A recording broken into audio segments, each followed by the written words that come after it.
क्या बात है, कहर बनकर टूटेगी ये दुश्मनों पर। ये तुम जैसे बहादुर के हाथ में मजलूमों का दिफा करेगी।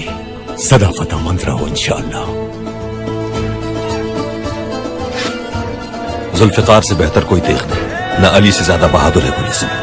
उनकी बहादुरी का यकीनन कोई मुकाबला नहीं। किले से कासिद रवाना किया जा रहा है।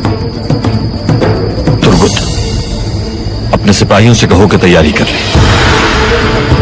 किले से एक चींटी भी बाहर नहीं निकलनी चाहिए। जो आपका हुक्म।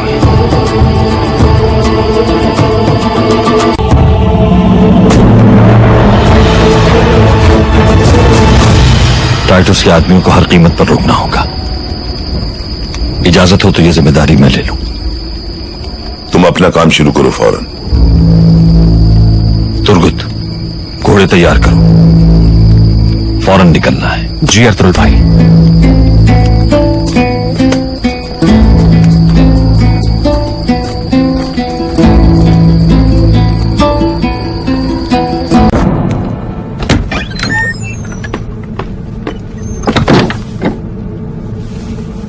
जनाब, अर्तुगरुल किले की तरफ आ रहा है अपने साथियों के साथ।